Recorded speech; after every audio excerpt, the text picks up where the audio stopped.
Super quick video on the Voigtlander 40mm f2 Ultron ASPH for Nikon F mount manual focus only, and the Voigtlander 90mm f2.8 APO, yes, I said APO-Skopar, also for Nikon F mount, also manual focus only.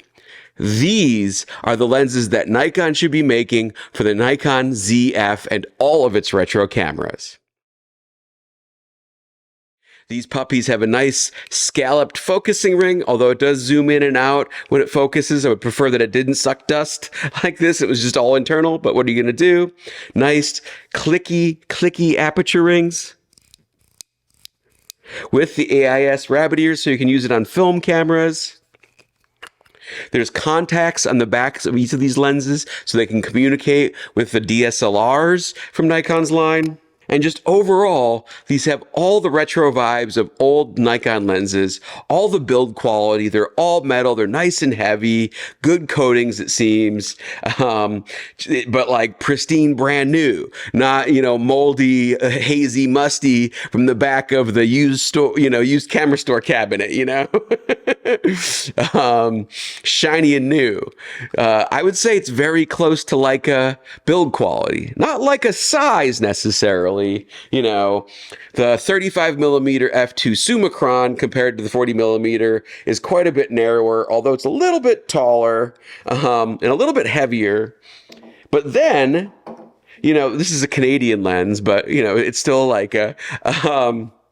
The 90mm is actually quite a bit smaller than the Leica lens. It's wider, but it's a lot shorter, whereas the Leica guy is very tall. This is f2, this is f2.8, but very similar build quality. Obviously, the Leica is a little bit better. When it focuses, the zoom is a lot smaller. The aperture ring is a little bit nicer. The distance scale is a little bit easier to read and use, but this is also just kind of the Nikon style. So they're just copying the Nikon style from like the 60s to the 80s.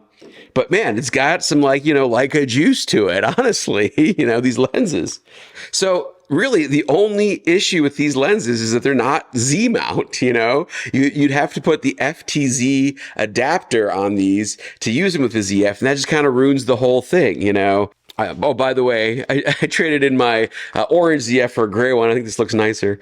But with the FTZ, it looks kind of like this, and that just ruins the whole package. It's no good. I want the lens right attached to the front of the camera, so it's a nice, compact, small, easy to carry system that looks retro vibey like an old Nikon film camera.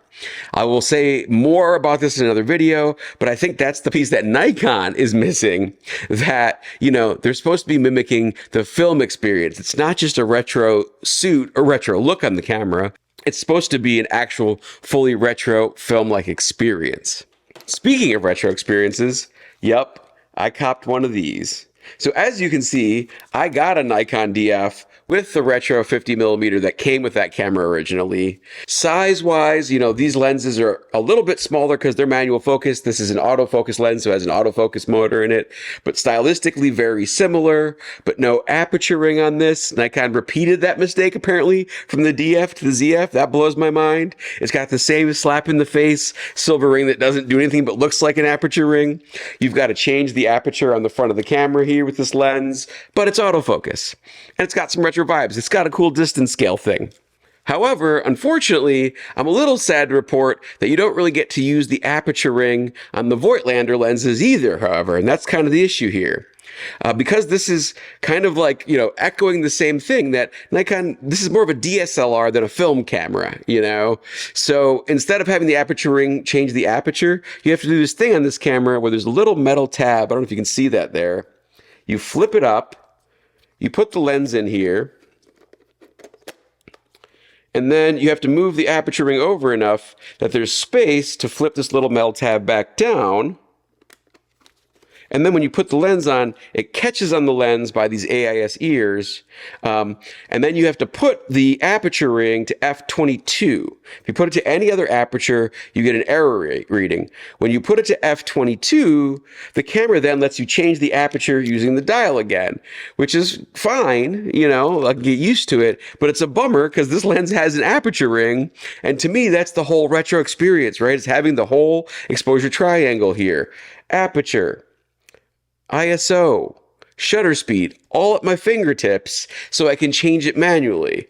It's a bummer when you've got to use a little dial on this little screen, just like the ZF. Big mistake, Nikon, to change the aperture. It just takes you out of the whole experience. So anyways, that's kind of the first impression. Nikon, please make lenses like this for the ZF. All the better if you come out with the F-mount one, so I can put on the DF2. But really, I'm focused on the ZF. And I almost think because the ZF is a little better of a retro experience this in some ways, if Nikon just comes out with those lenses, like we're in pretty perfect camera territory stuff. Maybe come off the Z3 and then a higher end ZF that has a joystick on the back, for goodness sake, and an autofocus. Couple of these lenses, bada bing, bada boom. You're welcome, Nikon. You figured it out. But as it is, it's just kind of like, why, Nikon? Why? Didn't you let the aperture ring be used on this camera lens? So we'll see. If the image quality really speaks for itself, I mean, this is an ASPH, and this is an APO. If they're like the modern Voigtlanders that are almost as good as Leicas, I might still keep them just because of the image quality. But if not, if it's kind of comparable to the 50mm f1.8 that came with the camera, these might have to go back because of the aperture ring thing. It just kind of ruins the whole retro vibe not being able to use it. So we'll see. I don't know. Have you used all these retro cameras and Voigtlander's retro lenses? What did you think? Am I being petty about the aperture ring? Let me know your thoughts in the comments below. Like, comment, subscribe, all the good stuff, and I'll see you in the next one. Bye!